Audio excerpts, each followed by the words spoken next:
Oke, oke, selamat malam Bapak Ibu. Terima kasih sudah hadir di Bincang-Bincang Asik bersama dengan si Magic. Dan kali ini kita akan berdiskusi bagaimana penerapan teori defragmentasi, analisis kesalahan, proses berpikir, dan pemberian scaffolding untuk pembelajaran yang mudah terkoneksi. Jadi sebenarnya ini sangat penting banget untuk kita ketahui untuk melihat bagaimana apa topik yang kita pelajari itu bisa terkoneksi dengan baik. Kira-kira begitu ya Pak Adi ya.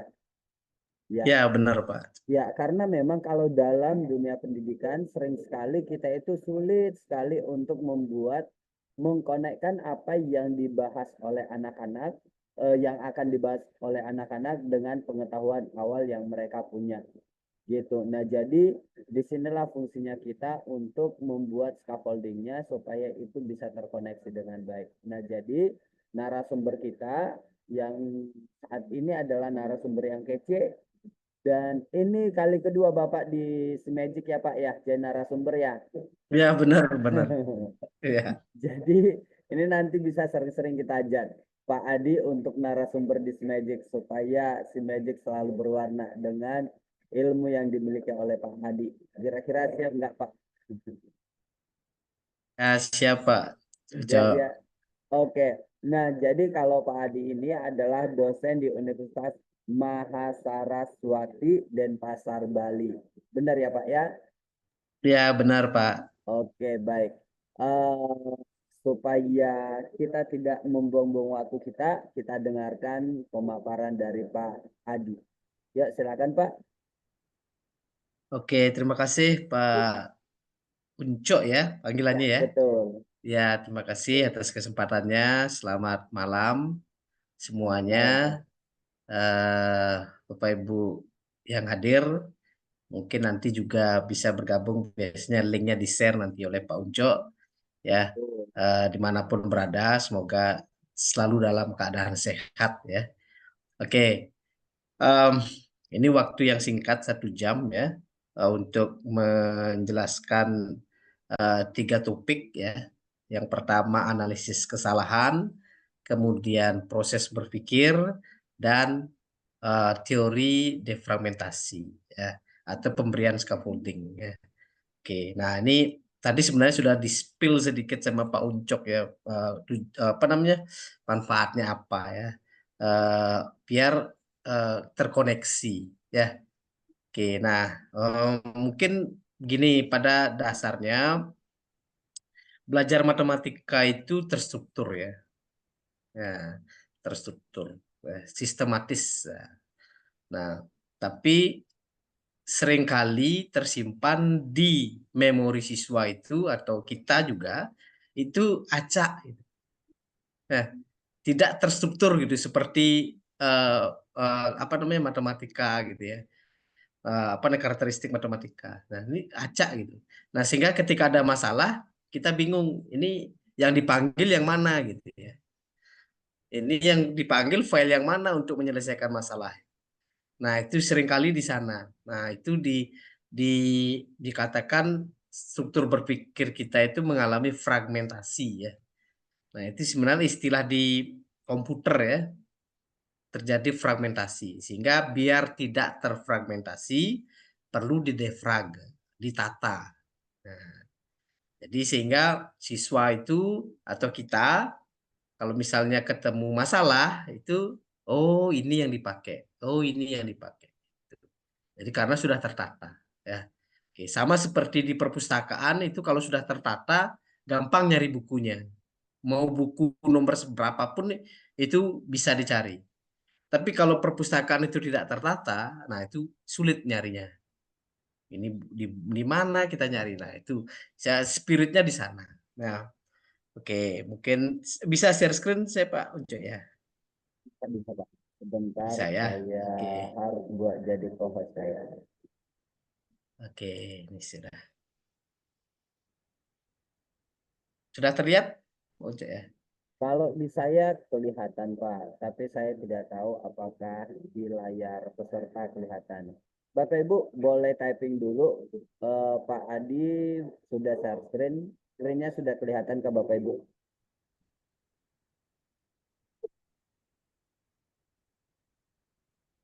Oke, sudah Pak. Udah ya. Oke, ini karena acaranya malam ya. Ya makanya enaknya nanti ditonton setelah ini ya. Oke, baik Bapak Ibu. eh Ya mungkin tadi sudah dikenalkan ya. Saya sebenarnya di PPG ya saat ini ya. Jadi sebenarnya kalau PPG itu mau dijelaskan lebih khusus lagi, lumayan keren ya. Untuk guru-guru, ya, mungkin ada yang masih belum sertifikasi saat ini itu masih bisa. Oke, nah ini pada dasarnya Bapak Ibu, ya ketika menyelesaikan masalah, nah sekarang kan orientasinya numerasi ya, literasi numerasi, problem solving, soal HORTS itu ya. Sekarang yang di apa namanya, diprioritaskan oleh pemerintah ya. Nah, istilahnya itu masalah. Nah, ketika menyelesaikan masalah, seringkali itu kita tidak tahu apa yang harus dilakukan. Padahal materi terkait masalah tersebut sudah pernah dipelajari sebelumnya.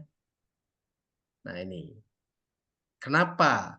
Nah, itu disebutnya LOLA ya, loadingnya lama ya. Ini apa yang dipakai ya menyelesaikan masalah ini gitu. Padahal materinya udah dipelajari sebelumnya gitu. Nah, itu apa yang terjadi di struktur berpikir siswa. Yang kedua, itu adalah saking banyaknya materi atau konten yang dipelajari sampai bingung mana yang harus dipanggil. Nah, ini agak error ya. Mungkin ada sedikit kontennya itu tidak dipahami secara lengkap sehingga bingung juga ini. Ya, mau menyelesaikan seperti apa. Nah, kemudian eh, ini sering dikatakan lupa ya. Sebenarnya tidak lupa-lupa sekali ya kalau dalam teori berpikirnya biasa ya, masih ada sedikit ya. Itu korup ya, filenya korup di kita itu. Jadi mungkin presentasi yang diingat itu kecil sekali ya. Nah, itu itu yang menjadi dasar apa namanya?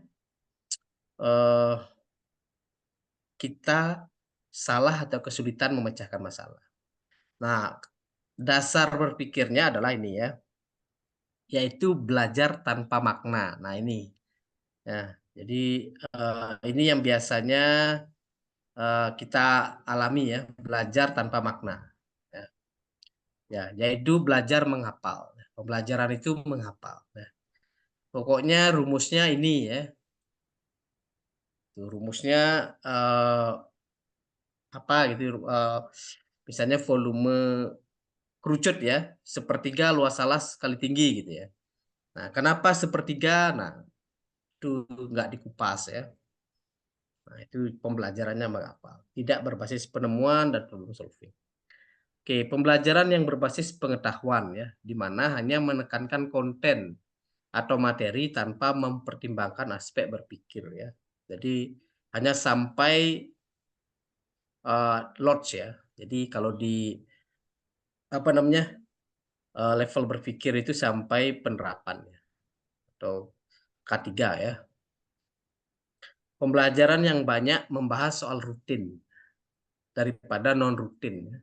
Exercise dan problem ya. Jadi terlalu banyak yang rutin sehingga siswa tidak dilatih untuk berpikir non rutin ya, mau mengerjakan soal-soal non rutin. Pembelajaran yang terlalu banyak menjelaskan apa daripada mengapa. Nah, ini rote learning ya. Oke. Misalnya kayak tadi dulu ya, sepertiga luas alas sekali tinggi ya, volume kerucut. Kenapa sepertiga? Kenapa kok nggak setengah? Kenapa kok nggak seperempat? Kenapa kok? Nah, semakin banyak pertanyaan mengapa itu semakin bagus ya. Tapi biasanya gurunya yang pusing ya. Kalau siswa bertanya mengapa itu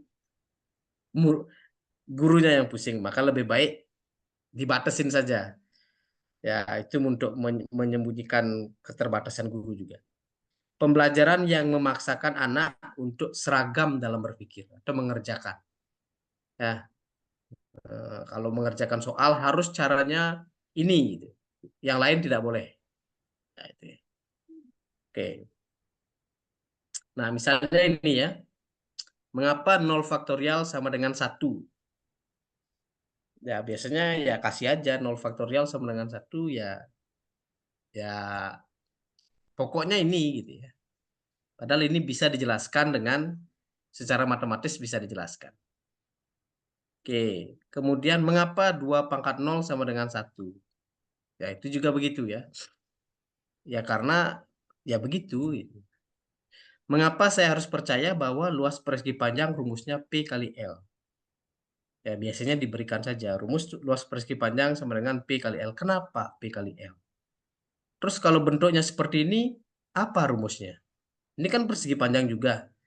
Ini rumusnya apa? Apakah P kali L? Kali Kalau P. P kali L, P-nya di mana? Ah, Ini P-nya yang di mana? L-nya di mana? jadi tantangan ini Pak. Biasanya kalau misalnya dalam konsep berpikirnya anak itu, panjang itu adalah yang paling panjang, L itu adalah lebarnya yang paling pendek. Terus yang panjang itu biasanya selalu di bawah. Terus totalnya kalau dibalik begini orang itu jadi kebingungan. Iya, oke. Nah, itu eh, apa namanya? Enggak salah ya. Itu bisa jadi benar ya. Nah, makanya pentingnya konteks ya. Nah, kalau ini sungai, sungainya dari atas ke bawah ya. Maka yang menjadi lebar sungai yang mana, yang menjadi panjang yang mana? Ya, jadi rumus persegi panjang itu bukan hanya P kali L saja, tergantung konteksnya. Nah, itu sebenarnya poinnya ya.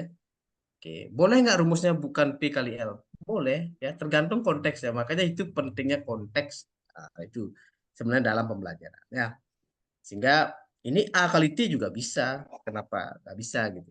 Ya, tapi karena persepsi siswa sudah dibentuk rumus persegi panjang P kali L gitu ya. Oke, ya itu ya salah satunya. Mengapa negatif kali negatif sama dengan positif? Nah, ini. Nah, utang ketemu utang sama dengan punya uang gitu biasanya ya. Nah, ini gimana gimana tuh dalam kehidupan sehari-hari? Oh, berarti kalau kita punya utang, kita harus ngutang lagi gitu supaya kita punya uang gitu ya. Sehingga utang kita nggak ada utang lagi gitu. Nah, itu apa namanya? Persepsi-persepsi yang rote learning ya, didasarkan pada pembelajaran tanpa makna. Misalnya, mengapa 1 jam sama dengan 60 menit? Kenapa nggak 50 menit saja? Nah, oke.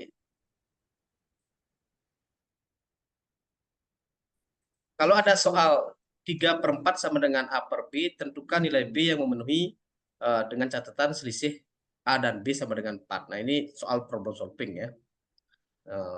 Ya, itu kurang lebih uh, beberapa contoh saja ya yang rote learning. Nah, sehingga dampak jangka pendeknya adalah, jangka pendek ini kan berarti misalnya dia SD ya, pada saat SD ya pemahaman siswa itu tidak utuh gitu ya. Sehingga argumentasi dan komunikasinya rendah. Kalau pembelajarannya tanpa makna ya. Kemudian tidak kritis karena jika bertanya mengapa pasti dijawab guru memang seperti itu rumusnya. Nah, ini juga yang mengakibatkan terjadinya fragmentasi ya struktur berpikir. Pokoknya begitu ya.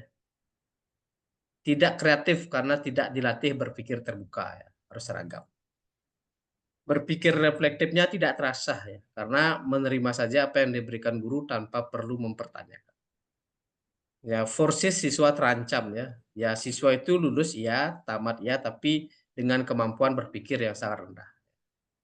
Oke, jadi ini dampak jangka pendeknya, kemudian jangka panjangnya bisa jadi mudah terpengaruh hoax ya dan yang lainnya. Mudah terhasut ajakan-ajakan yang sebenarnya tidak rasional. Oke. Tidak mau menerima keberagaman karena sudah terbiasa menerima apa yang disajikan oleh guru. Jadi udah biasa seragam. Oke, mungkin itu agak panjang ya. Oke. Uh, nah, ini istilah defragment ini sebenarnya istilah komputer ya. Istilah di komputer. Sama seperti scaffolding. Scaffolding itu istilah di teknik ya. Teknik bangunan ya. Oke. Itu Angleri yang memperkuat di tahun 2006 kalau nggak salah ya, Angleri ya.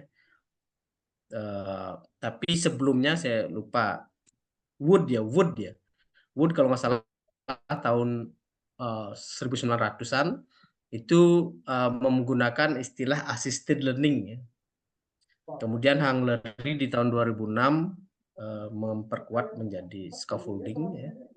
Dan di teori dasarnya itu teori konstruksi sosial ya. Itu kalau dicari. Tapi di defragment ini teori di komputer ya. Beberapa istilah sudah ada. Ini penelitian saya tentang defragmentasi ya. Itu dari tahun 2012 ya. Ketika S2, kemudian di S3 2014 sampai 2017 sampai sekarang. Oke. Nah, pada dasarnya ini ya. Mungkin ada yang bertanya, apa bedanya defragmentasi atau defragmenting dengan pemberian scaffolding gitu ya. Nah, itu bedanya ya Pak. Nah, scaffolding itu hanya salah satu daripada proses defragmentasi itu. Hanya salah satu unsur saja. Ya. Jadi ketika siswa atau mahasiswa mengalami kesulitan atau mengalami kesalahan, maka perlu dilakukan intervensi terbatas. Intervensi terbatas ini ya beberapa yang saya teliti itu pertama menciptakan disequilibrasi, menciptakan ketidakseimbangan, kemudian memberikan konflik kognitif, dan ketiga memberikan scaffolding. Nah, kerangkanya adalah checking, repairing, ascertaining. Nah, maksud di sini adalah di defragmentasi ini adalah siswa itu atau mahasiswa atau siapapun ya harus menyadari bahwa dia itu salah. Itu bedanya. Dia harus sadar kalau dia itu salah. Kalau dia belum sadar kalau dia salah, itu nggak bisa ke fase kedua. Nggak bisa ke tahap preparing itu nggak bisa. Jadi harus dalam tahap checking itu dia sadar bahwa kita itu salah. Nah itu intervensi yang kita lakukan supaya dia sadar kalau dia salah itu. Nah itu. Nah kalau dia sadar dia salah baru lakukan berikutnya. Ya, oke. Kemudian setelah repairing baru ascertaining.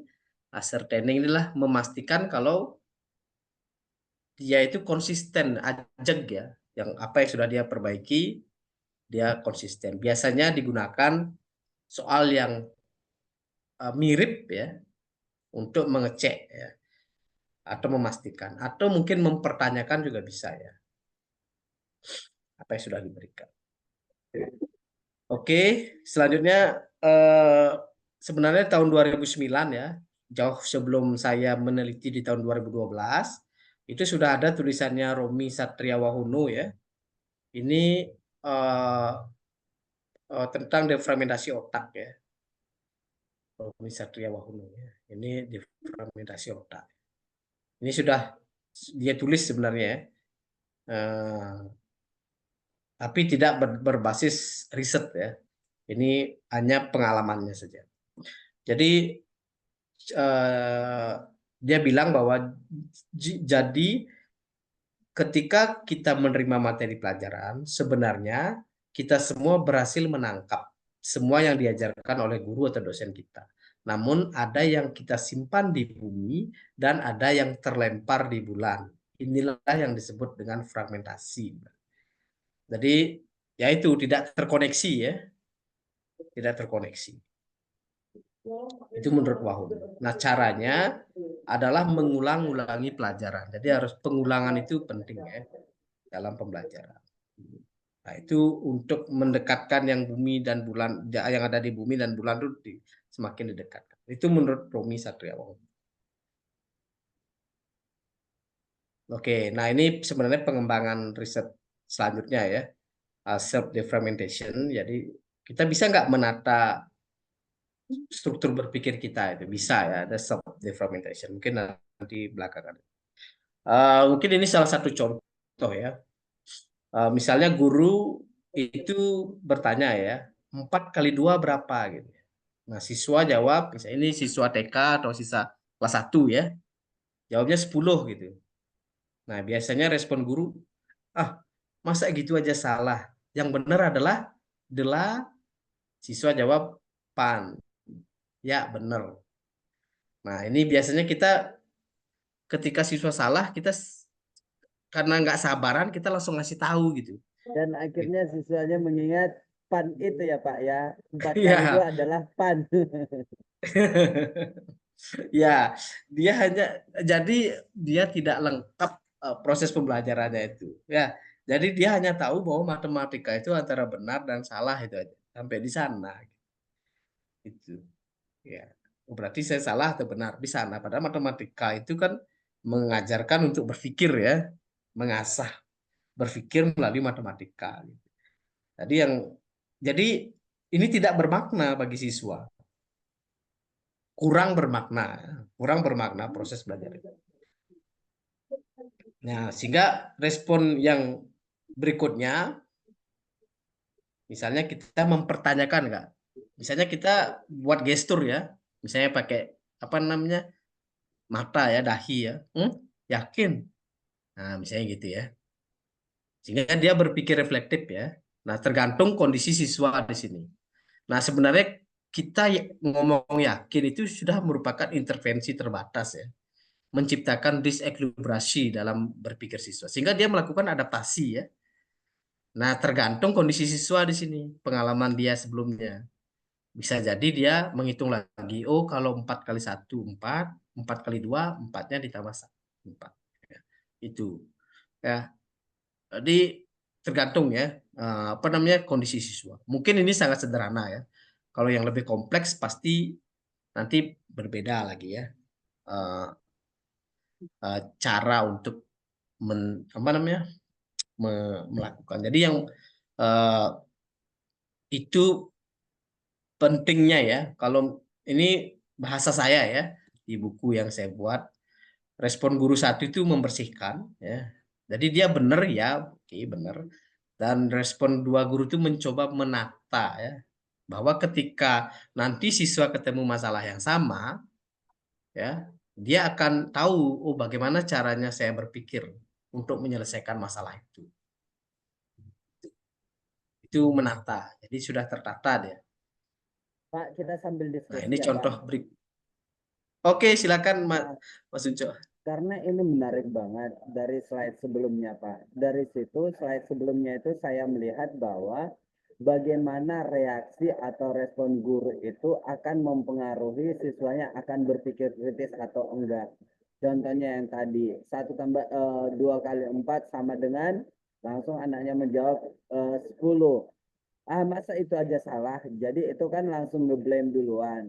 Terus langsung ditambah lagi delapan. Ya, betul gitu. Nah, itu artinya proses berpikirnya tidak lagi dilatih terhadap anak. Karena anaknya itu sudah kalau itu berarti sudah mengarah kepada pan gitu kan ya, cuman menyambungkan saja. Tidak lagi mencoba untuk recall memori yang apa pengalaman yang sebelumnya gitu. Nah, sama halnya dengan ketika kita mengajar juga, berarti berpengaruh juga ketika kita langsung memberikan jawaban benar atau salah terhadap jawaban dari anak itu ya Pak ya. Ya, benar sekali Pak Uco. Ya, pas. Ya, itu ya si maksud ya.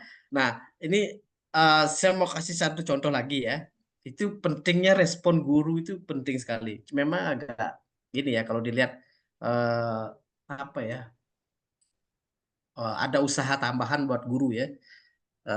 Ini dalam konteks guru yang em, ideal untuk teori konstruktivis ya. Eh, Oke, jadi satu lagi Pak, mau saya lanjutkan ini ya. Eh, Ya ini ya, ini hasil eh, observasi saya ya. Jadi rote learning itu tuh dampaknya luar biasa. Itu jangka pendek itu tidak utuh ya pemahamannya. Jangka panjangnya itu kita nggak tahu. Ya. Nah ini lembar evaluasi yang diberikan oleh guru ya. Ini pecahannya betul semua ini. Mungkin kecuali yang betul semua. 5/8, 3/6 ya. Ini nggak ada yang salah. 2/6, 2/3 ini kecuali yang 5 ini ya ini karena gambarnya kurang pas. Ini betul semua nggak ada yang salah. Tetapi apakah siswa ini benar-benar paham atau pseudo? Nah, kami nyebutnya pseudo ya. Semu ya kebenarannya itu. Nah, sehingga ini ya, sehingga ini saya uji. Ini beri ini ya. Oh, ini dia jawab sepertiga. Yang ini jawab 3/9. Yang ini 2/4 gitu ya. Yang ini 1/3, yang ini 1/3, yang ini 1/4. Ya. Jadi dia hanya tahu bahwa oh kalau ada yang diarsir sama semuanya, mana berapa yang diarsir, berapa jumlah semuanya sih. Dia nggak peduli ukurannya itu sama atau tidak, nggak peduli. Nah ini nggak lengkap ya. Ya. Oke.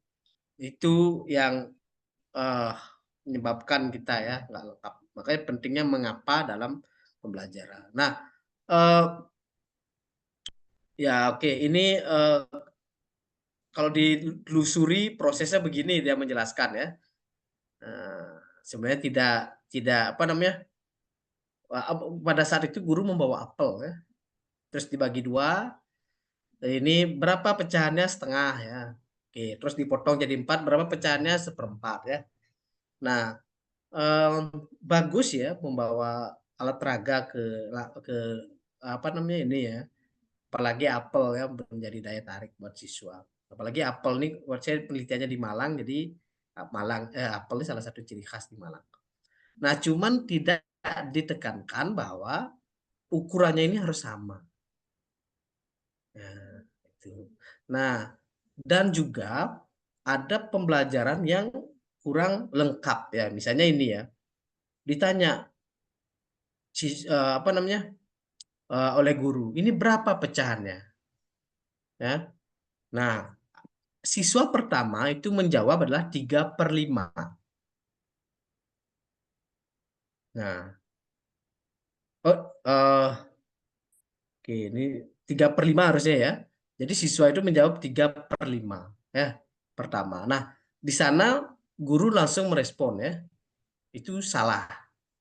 Yang benar adalah 3/8 tadi ya. Oke. Nah, bagaimana sebaiknya sebagai guru? Kalau menurut saya salah satu yang bisa kita lakukan adalah kenapa 3/5? Nah, itu. Oh, berarti yang tidak diarsir 3, yang diarsir 5, 3/5. Nah, terus setelah itu bisa ditanyakan ke siswa yang lain. Gimana? Yang lain setuju atau tidak? Ini 3/5. Nah, sehingga terjadi banyak apa namanya pembelajaran di sana. Nah, banyak proses di sana. Nah, oke, itu kurang lebih ya. Sehingga apa namanya eh, siswa itu akan mendapat pemahaman yang lengkap ya. Mungkin ini saya tidak jelaskan ya, karena ini instrumen saya waktu eh, S3 ya. Eh, Mungkin ini beberapa temuan saya ya waktu itu. Sebenarnya defragmentasi itu ada banyak jenisnya. Beberapa yang saya temukan itu ada defragmentasi perajutan skema, kemudian defragmentasi pengaktifan skema, kemudian defragmentasi pemunculan koneksi, kemudian defragmentasi penyesuaian skema translasi, dan defragmentasi pemunculan skema. Jadi ada banyak ya. Sebenarnya temuan saya mungkin yang paling menarik kalau dari saya ini di defragmentasi pengaktifan skema ya. Jadi sebenarnya siswa itu punya apa namanya struktur skema yang bisa digunakan untuk memecahkan masalah, tapi tidak diaktifkan gitu. Sehingga kita hanya memantik supaya itu diaktifkan kembali gitu. Ya, itu pengaktifan skema. Jadi kita dorong atau memberikan intervensi terbatas sehingga dia apa namanya diaktifkan skema itu. Pak, Ya, saya ada dan yang pertanyaan, lainnya Pak. ya. Ya, silakan Pak Unco. Nah, nah, yang tadi yang pecahan, Pak, yang sebelumnya. Kan kalau di situ kan ada miskonsepsi ya, di mana yang seharusnya adalah 5/8, tetapi anak mengatakan 3/5. 5. 5. Nah, selain kita membawakan ke ruang publik supaya bisa diskusi yang mendalam, sebaiknya kira-kira untuk mengembalikan konsep anak itu kira-kira bagaimana, Pak? Karena itu benar-benar konsepnya kan sudah keliru banget nih. Dia hanya membedakan antara yang putih dan yang merah gitu. Ya, oke. Nah, sebenarnya untuk mengembalikan konsepnya itu ya, dasarnya itu kita harus, ini kan personal ya. Ya, personal. Kita kalau secara keseluruhan ya mungkin bisa kita ukur sebagian besar sudah paham ya. Nah, ini personal larinya diafragm itu. Nah, sehingga kita perlu tahu proses berpikirnya dulu. Ini kenapa kok? Makanya pertanyaan mengapa tadi atau kenapa kok jawab ini? Nah, itu penting untuk menggali ya. Kenapa kok? Oh, karena yang tidak diarsir 3, yang diarsir 3. Nah, eh, bagaimana cara mengembalikan? Yang pertama itu sebenarnya apa namanya? Kalau dari siswa yang lain itu menjelaskan, ya, itu kan kalau dia paham itu bagus sekali. Ya, kecenderungannya kalau temannya menjelaskan itu kan lebih paham dia kan. Oh, ternyata yang di arsir itu yang di pertama yang menjadi pembilang itu adalah yang diarsir gitu. Ya. Dan yang di bawah itu adalah keseluruhannya gitu. Nah, itu Berarti konsep dia pecahan itu harus tetap disampaikan kepada mereka adalah di mana yang dibagi itu adalah secara keseluruhan gitu ya Pak ya. Jadi anak-anak ya, bisa tidak membedakan atas dan bawah gitu. ya. Nah, itu harus dikembalikan ke dia lagi. Paham atau tidak gitu. Bisa terima nggak? Karena dia bisa jadi kekeh kan eh, ya terhadap pemahamannya dia, padahal salah. Nah, mungkin kalau misalnya memang mentok gitu, ya memang salah satunya cara kembali ke teori Brunner ya. Kalau saya ke sana aja larinya.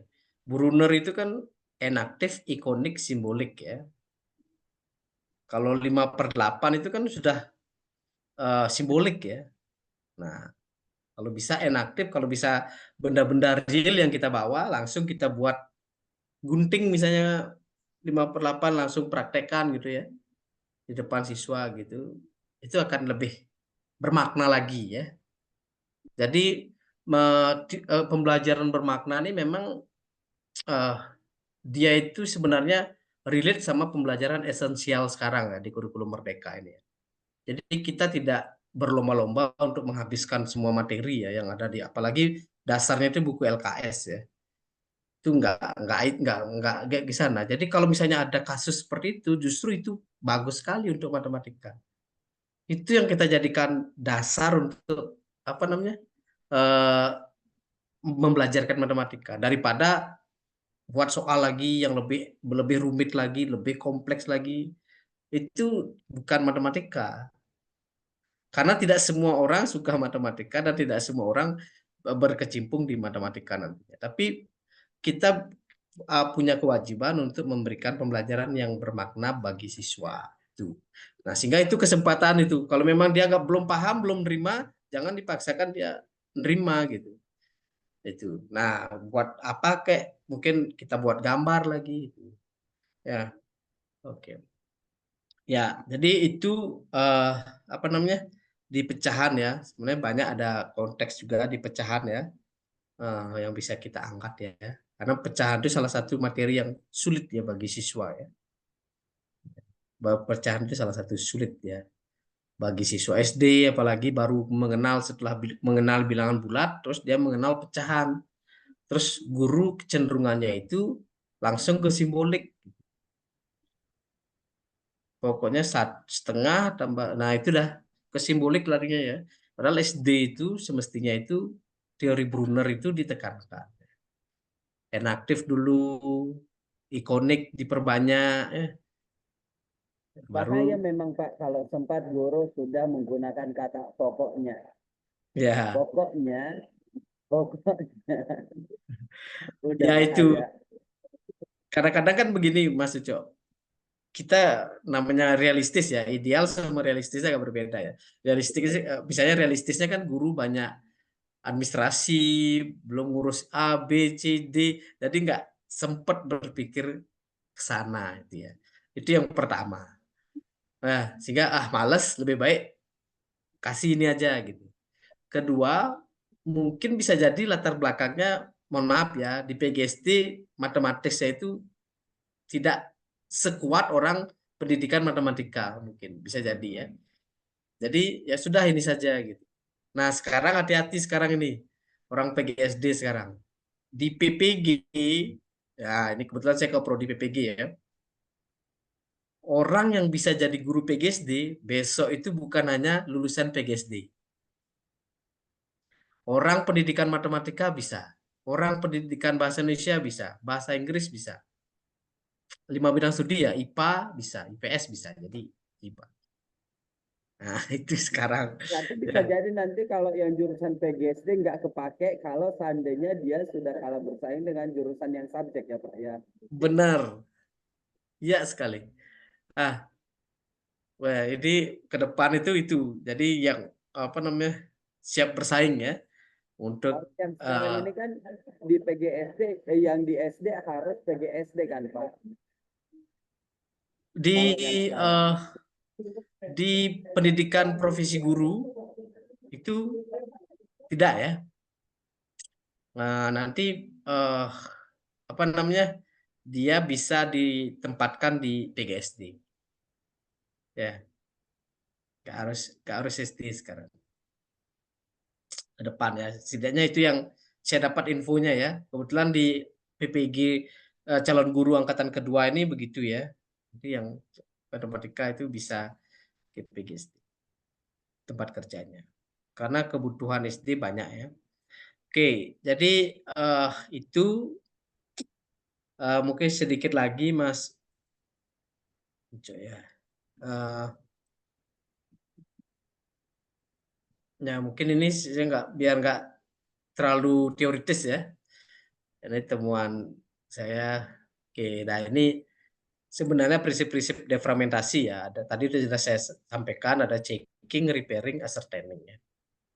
Jadi checking itu apa? Jadi seseorang akan melihat kembali jawaban atau pernyataan yang dibuatnya sehingga menyadari terjadinya kesalahan. Ya. Jadi tanpa dia sadar terjadinya kesalahan, tidak akan terjadi defragmentasi. Jadi tantangan guru adalah salah satunya menyadarkan bahwa ia melakukan kesalahan. Oh iya, saya salah di sini. Nah, nah itu yang selama ini yang saya lakukan cukup berat ya. Dia sadar kalau dia itu salah. Oke. Kemudian kalau dia sudah sadar salah, baru enak bisa merepairingnya. Nah, repairing ini tergantung apa namanya kondisi siswa ya. Kadang-kadang kita cuma ngomong yakin, dia udah bisa reflektif lagi, dia set langsung dia jadi benar ya. Ya, itu tergantung kompleksitas soalnya juga ya. Ya, mungkin kalau klasikal bisa jadi eh, coba lihat lagi masalahnya, coba tanyakan ke temennya gitu. Atau ini itu sebenarnya beberapa cara repairing. Tapi saya masih individu ya, belum sampai ke kelompok. Ya. Nah, ascertaining ini sebenarnya memberikan masalah yang sama ya pada dasarnya eh, sehingga dia tidak mengulangi kesalahan yang sama, memastikan ya sebenarnya ascertaining. Oke, nah ini beberapa saran saya ya, termasuk ke saya juga ya. Ini saran buat pendidik, calon pendidik termasuk saya ya. Jika pembelajar sedang mengalami kesulitan, jangan langsung dikasih tahu jawabannya, apalagi menjudge anak bodoh ya. Begitu saja sulit ya. Atau kan kemarin Bapak sudah jelaskan itu. Nah ini eh, kalau bisa ini senjata terakhir ya, jangan kamu tidak akan menjadi apa-apa, nah, apalagi negatif seperti itu. Nah mungkin ini bisa yang dilakukan ya, puji usaha terbaiknya dulu ya supaya moodnya bagus ya. Ya, oke. Kalaupun tidak ada yang dilakukan sama sekali, kita bisa menguji kejujurannya ya. Kalau dia sulit, ya. Oke. Telusuri apa yang menjadi kesulitannya dengan bertanya. Oke. Nah, ini menggali proses berpikirnya. Penting sekali proses berpikir ya. Karena dengan proses berpikir kita bisa tahu apa yang harus kita lakukan ya sebagai guru. Oke. Eh, Apabila masih mengalami kesulitan, baru pendidik bisa memberikan scaffolding ya. Jadi scaffolding itu bukan memberitahu ya, memberitahu langsung ya, tapi bertahap memberikan bantuan ya, seminimal mungkin. Oke,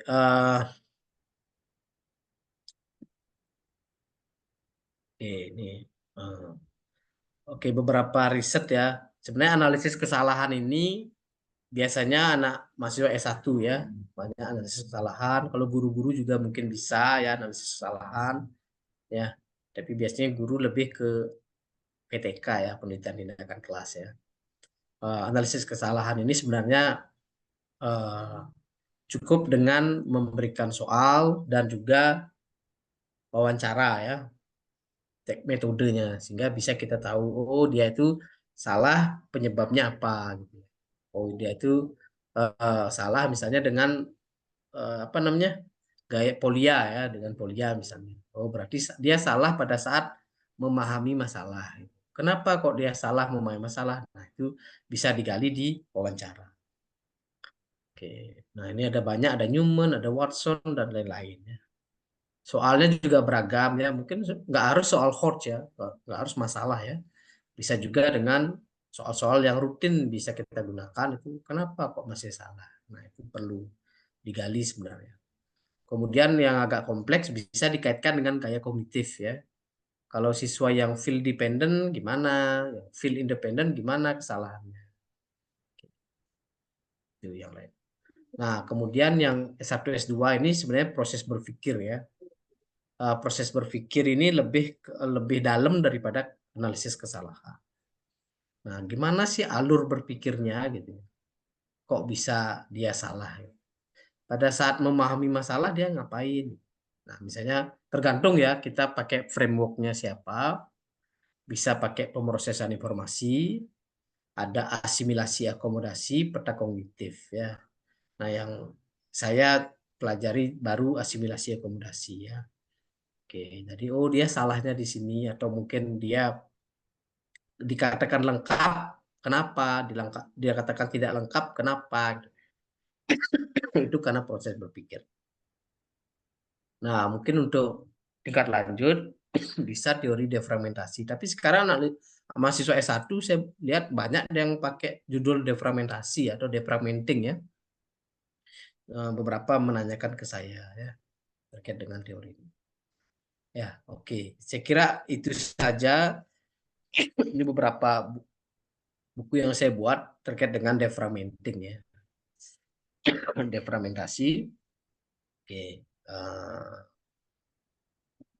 Oke, saya kira itu saja Mas Pak Ya, Uco. Ya, terima baik Pak. kasih. Oke, terima kasih Pak untuk pemaparannya sangat menarik sekali saya rasa. Dan kayaknya perlu juga untuk kita kaji lebih dalam lagi terkait hal ini supaya kita bisa lebih deep pemahamannya tentang bagaimana proses berpikir itu dan juga bagaimana scaffolding itu dan sebagainya. Menganalisis kesalahan anak juga. Saya perlu 3 kali pertemuan lagi untuk topik ini Pak. Ini cukup mengantar. Nah, tetapi yang menarik Pak, yang terkait prinsip-prinsip eh, defragmentasi ini, struktur berpikir di mana anak itu kan ketika dia itu mengerjakan suatu masalah atau menyelesaikan soal, kita ketika dia salah, kita harus bisa menyadarkan dia bahwa dia salah. Menyadarkan dia itu bukan berarti langsung kita bilang ini salah, bukan begitu. Tetapi kita harus bisa menunjukin bahwa oh, kami yakin begitu. Atau bisa jadi, coba perhatikan lagi deh konsepnya. Apakah sudah benar atau belum. Atau bisa jadi kita melihat bahwa, coba cek bagian ini. Kira-kira kalau bagian itu dibuat sudah berlaku secara umum atau enggak. Nah gitu. Jadi kita harus mengarahkan dia lagi untuk berpikir kembali yang dia kerjakannya itu sudah benar atau belum. Nah, kan biasanya ada nih anak yang langsung sadar, oh iya Pak, aku salah, harusnya begini, misalnya begitu. Nah, ada juga anak, Pak, yang salahnya di mana kan gitu tuh. Pak, yang salahnya di mana? Nah, aku ada satu pernyataan, satu pertanyaan, Pak. Kalau seandainya ketemu dengan anak bahwa, Pak, yang salahnya di mana, dia tetap nggak sadar salahnya, sebaiknya kita sebagai guru apakah harus menunjukkan proses yang salahnya atau kita harus melakukan apa gitu. Nah, terus yang kedua, kalau misalnya kita lempar nih ke temannya, oke menurut kalian dari jawaban yang ini yang mana yang salah, misalnya begitu. Kan cenderung temannya langsung suka untuk menjawab yang benarnya yang mana ya. Oh itu salah, karena kan harusnya ini jawabannya ini Pak, gitu. Nah kira-kira reaksi guru seperti apa? Terus yang kedua pernyataan saya adalah ternyata sudah sangat tepat ketika kita bisa merangsang anak untuk menunjukkan dia salah, dia langsung secara responsif mengatakan bahwa Pak, boleh saya ulang untuk memperbaiki dulu nggak? Gitu. Jadi dia dengan sadar untuk meminta waktu untuk memperbaiki kesalahannya dia. Gitu. Kira-kira bagaimana Pak? Oke, Pak Ucok, terima kasih ya. Ini kebetulan eh, untuk scaffolding, proses berpikir dan defragmentasi ini saya bawa ke keseharian saya mengajar ya. Saat ini saya mengajar Math Club di SMP High School Indonesia di Bali ya. Saya mengajar juga siswa SD ya, 3, 4, 5, 6 itu jadi satu ya di Math Club ya. Nah, itu memang tantangan guru itu luar biasa ya. Tidak semudah yang kita bayangkan ya. Ya. Saya juga mengambil itu karena saya tidak ingin jadi orang yang teoritis saja. Pengen tahu benar-benar langsung jadi guru itu kayak apa gitu. Nah, itu. Nah, misalnya pengalamannya Pak Ucok ya tadi ya, saya juga mengalami ya eh, siswa yang apa namanya dia nggak sadar kalau dia itu salah gitu. Ya, dia nggak tahu kalau apa namanya eh, dia itu salah. Kalaupun tanya temennya nanti temennya. Oke, jadi eh, beberapa hal memang kalau idealnya kan kita bisa ngasih apa namanya mengarahkan ya supaya dia itu sadar ya terhadap apa namanya eh, apa yang dia alami ya itu idealnya. Nah tapi guru itu terbatas waktunya. Nah sehingga realistis ya. Nah, kita sudah tunjukkan kan kondisi siswa kan mungkin itu dah ada yang cepat, ada yang lambat sekali. Ya, jadi kalau di sana kita jelaskan, sadarkan itu nggak bisa karena apa dah, susah one by one. Sehingga ya memang ya kondisinya ya seperti itu kita langsung kasih tahu, yaitu untuk siswa yang sudah mentok sekali nih, ya mentok. Itu Atau realistis sudah. perlu nggak Bukan sih Pak idealis kalau tuh, bukan ideal. Pak, perlu nggak sih Pak kalau seandainya nih udah mentok nih, tetapi kita tidak langsung kasih jawaban yang benarnya, tetapi kita coba kembalikan ke konsepnya. Kembali Oke, lagi ke awal. bisa Pak. Nah, ya kalau saya eh, biasanya itu sudah namanya pemberian scaffolding ya. Berarti bukan mentok gitu ya. Itu masih bisa diupayakan itu. Ya, masih bisa diupayakan kalau gitu. Misalnya kita kembalikan kadang-kadang saya bawa dulu misalnya di apa namanya? Di problem solving itu kan ada salah satu strateginya itu solve a simpler problem ya. Selesaikan masalah yang sederhana dulu. Nah, nanti baru pelan-pelan dia bawa ke masalah itu. Ya, itu. Jadi pelan-pelan baru dibawa ke sana gitu. Saya sering pakai itu. Bisa nggak dia selesaikan masalah yang sederhana? Nanti baru pelan-pelan arahkan ke sana gitu. Itu soft simple. Jadi masih bisa itu berarti siswa. Tapi kalau mentok ya, saya jujur saya jadi guru itu ya sudah. Ya Ya, tunggu ya. nanti jawaban nanti ketemu jawaban semua karena saya juga pernah dengar dulu saya waktu jadi magang ya guru magang itu kita tidak bisa apa namanya, menyukseskan semua siswa yang ada di kelas ya, bisa 75% saja, itu sudah luar biasa sebagai guru, ya. Berarti yang 25% itu sudah nggak bisa. Itu, pernah saya dengar ya, itu mentok ya. Tapi, kita tetap untuk merangsang siswa supaya dia mau berpikir gitu, ya, oke. Itu yang saya biasanya kalau saya biasa ngasih soal ya, soal kan kalau Made Club kan problem solving semua ya, nggak ada yang rutin, nggak ada ya. Jadi kadang-kadang siswa jawab seadanya aja, jawab jawab biar cepat selesai gitu. Nah, tapi saya tahu kondisi itu gitu. Nah, makanya setelah itu kita buka dulu eh, buka dulu soalnya, jawab semua. Supaya tetap dia berpikir, saya nggak mau ngasih tahu langsung. Ini jawabannya B, jawabannya C gitu enggak. Ajak berpikir, kenapa kok ini? Kenapa kok jawabannya ini gitu. Karena walaupun misalnya target saya soalnya saya selesai harus 10 soal misalnya per pertemuan ini. Tapi faktanya saya hanya bisa sampai 5 soal, nggak apa-apa. Selama proses berpikir atau proses belajar siswa itu bermakna. Nah, itu yang saya dapat ya, yang akhirnya ke bawa keseharian. Jadi nggak mau ngasih tahu langsung itu jurus terakhir gitu. Sudah mentok gitu. Itu pun Kalau untuk siswa-siswa tertentu itu udah ini biar dia semangat belajarnya nggak gini, nggak apa namanya? Kok saya nggak diperhatikan gitu. iya Semangat belajarnya betul. nggak runtuh gitu. Ya, Dan itu menjadi tapi kalau tantangan ya Pak untuk mempertahankan semangat belajar anak itu. ya benar. Itu tantangan banget. Saya aja eh akhirnya ya belajar ya. Jadi dosen itu belajar juga misalnya belajar word wall ya. Buka ini pakai word wall ya. Biar dia menarik, semangat dulu. Seneng dia terakhirnya pakai Kahoot gitu. Ya itu salah satu tapi soal-soalnya problem solving gitu.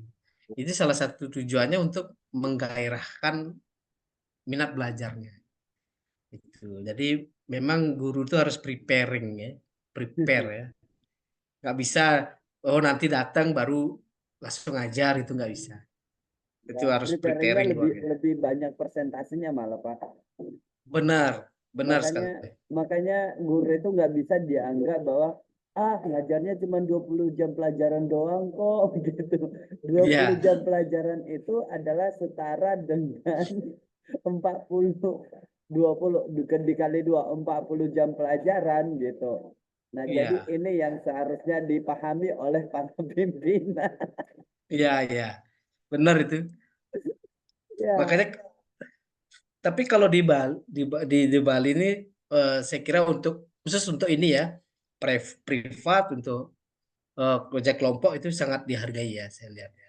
itu. Terutama di kota-kota ya, sudah mengerti ya bahwa walaupun pertemuannya 1 jam gitu, tapi kita dihitung itu bukan 1 jam gitu. Ya itu kalau di Denpasar ya mungkin apa namanya sih, orang tua yang sudah paham dan sekolah yang sudah mengerti kondisi ya. Ya. Gitu. Beda So- ya, Mas. soalnya saya ngobrol sama beberapa yang PNS, Pak. Yang PNS-PNS ini mereka itu bisa nanti ngajar di sekolah itu sampai 40 jam pelajaran dalam 1 minggu. Berarti kan udah ngajar terus tuh. Gitu. Benar. Udah ngajar terus yang menjadi pertanyaan itu adalah langsung tanya. Jadi kalian persiapannya kapan? Gitu. Ya udah Ada. setelah udah selesai ngajar siangnya jadi persiapan. Nah, seberapa waktu yang kalian gunakan persiapan? Terus apakah cukup gitu? Ya mau bagaimana otomatis RTP yang tahun lalu itu juga. Ya. Nah, jadi tantangannya adalah guru datang ke kelas tanpa ada persiapan. Jadi apa yang dibawakan tahun lalu, oh udah ada kok, ya udah pakai itu aja gitu. Benar. Ya Itu yang itu jadi tantangan kasihan banget. siswanya kasihan apalagi ya mohon maaf ya. Mungkin ini yang saya tahu tapi faktanya saya belum banyak lihat ya. Misalnya belum melihat langsung ya. Misalnya dengan sistem sonasi ini satu kelas itu bisa negeri itu bisa 40 siswa, 45 siswa di dalam kelas, dan itu entah dari siswa yang kayak apa gitu ya. Ya, Terus betul. banyak sekali itu Nah, kelas di negeri itu. nah Sehingga mau gimana sih pembelajaran yang berkualitas mau kayak apa? itu juga curahan hati temanku Pak sebagai guru PNS. Jadi aku sampai bilang kita harus bergerak dalam hal ini. Yuk buat riset hal itu dan suarakan supaya ini bisa, kalau mau dibuat zonasi berarti kapasitas sekolahnya harus diperbesar. Kalau total penduduk di daerah situ banyak gitu. Jadi nggak bisa hanya sebatas buat keputusan, tapi tanpa ada mempertimbangkan masalah yang terjadi dan solusinya apa gitu. Cuman ya lagi-lagi teman saya itu tidak mau untuk, udahlah ribet biarin aja gitu. Kasihan juga sih sebetulnya. Ya, Mm-mm. ya benar. Sebenarnya bagus ya. Mungkin nanti di luar ya. Ada satu tokoh saya lupa namanya Munif Katib ya. Munif Mm-mm. Katib. Mungkin kalau pernah dengar ya Munif Katib, almarhum beliau ya. Itu bukunya banyak berseri ya. Ada sekolahnya manusia, kelasnya manusia, ada banyak ya bukunya. Ada beberapa saya baca. Sebenarnya prinsip zonasi itu mungkin mengadopsi dari sana, tetapi nggak utuh. Nah, karena prinsipnya sekolahnya manusia itu siapapun bisa diterima, karena sekolah unggulan itu bukan dari siswanya, input siswanya, tapi dari kualitas sekolahnya. Sehingga siapapun bisa diterima, tapi ada kuotanya. Ya benar. Nggak serampangan kayak sekarang. Itu. Nah, itu sebenarnya kondisi kita ya.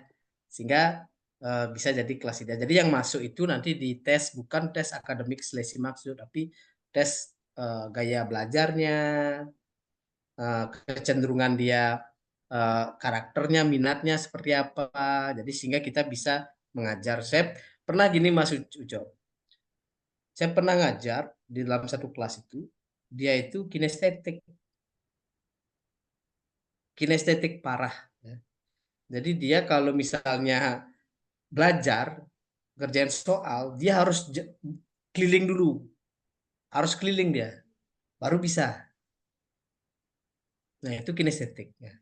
Nah itu kan bisa juga kita cap jadi siswa yang tidak menurut ya, siswa nakal ya, kalau kita nggak paham ya.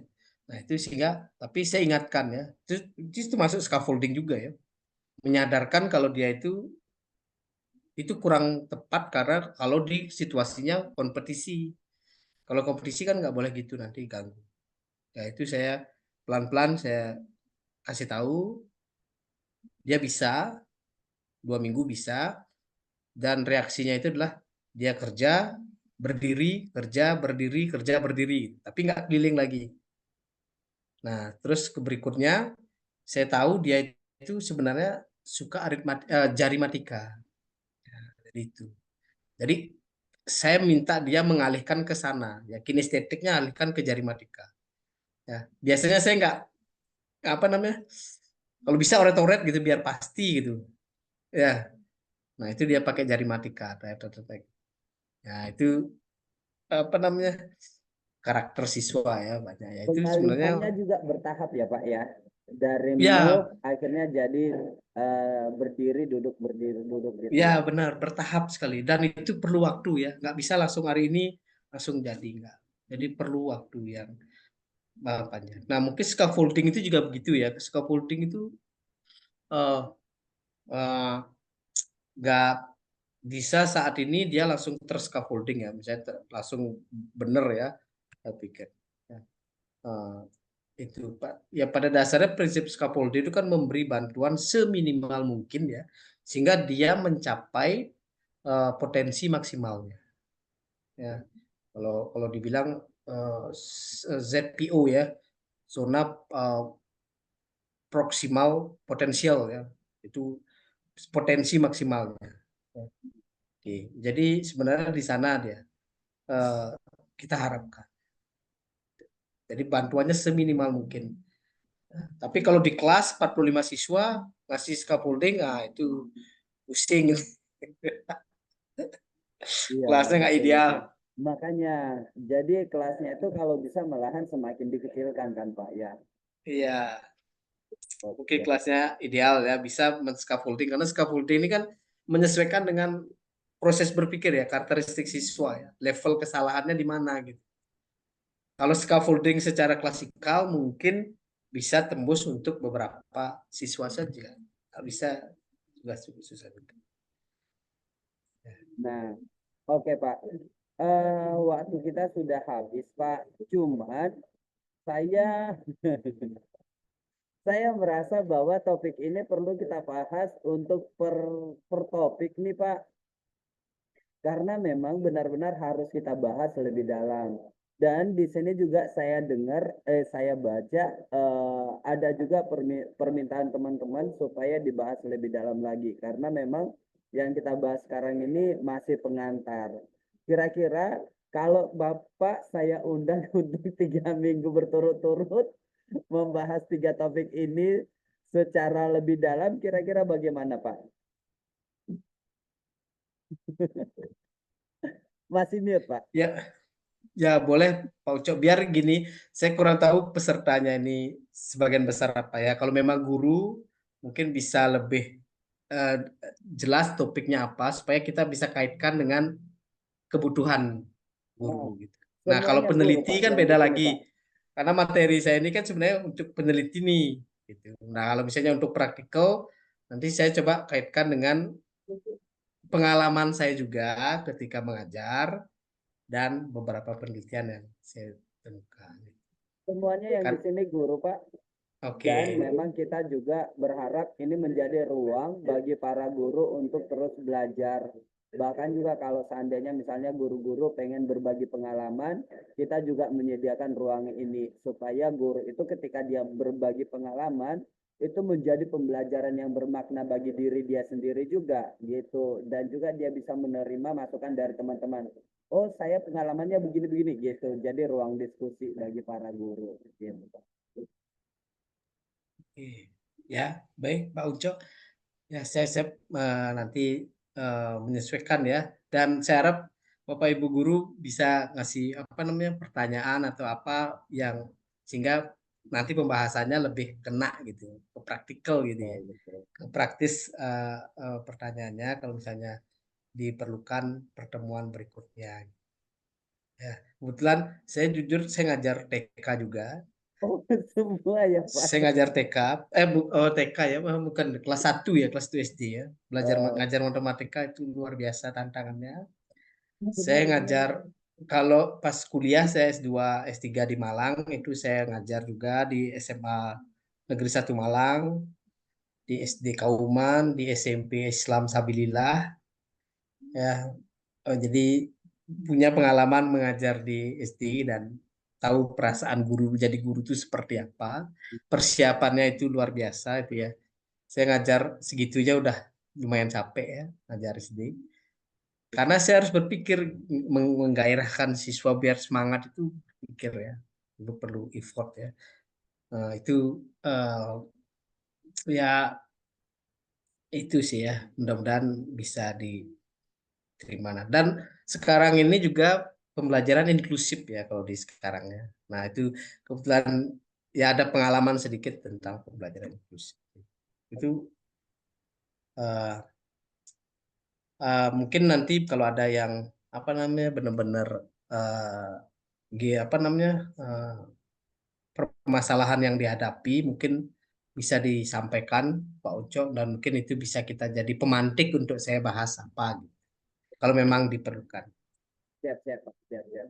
Nah, ini menarik banget nih ya. Dari pembahasan Bapak yang Bapak sampaikan tadi, langsung saya juga merasa dan teman-teman di sini juga ternyata merasa bahwa topik ini nggak bisa hanya dibahas hanya sekali pertemuan, tetapi ini menjadi merupakan pengantar di mana perlu dibahas lebih dalam lagi per topik supaya kita bisa pemahaman yang utuh dan juga langkah konkret juga yang kita harus kerjakan di dunia pendidikan gitu. Thank you banget Pak Adi sudah bersedia untuk berbagi bersama dengan Magic dengan topik yang sama yang lebih dalam lagi.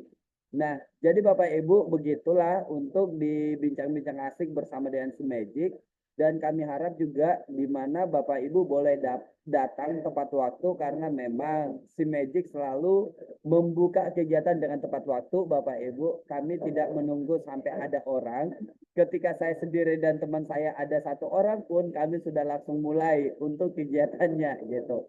Karena kami berharap kita bisa sudah tahu bahwa kegiatan si Magic itu 19.30 sampai dengan 18.30. Kita hanya satu jam saja, tetapi sudah mendapatkan segudang ilmu dari para narasumber kita. Dan sekali lagi, Pak Adi, terima kasih sudah bergabung dengan bincang-bincang asik bersama dengan Magic. Kami yakin ilmu yang Bapak bagikan menjadi senjata kami juga di dunia pendidikan untuk mendidik anak-anak bangsa bisa lebih teredukasi lagi.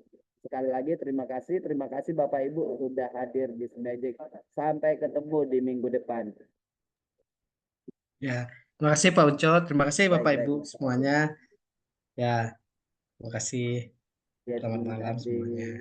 Oke Bapak Ibu, saya N ya Bapak Ibu. Terima kasih Pak Hadi. Sampai ketemu minggu depan ya Pak.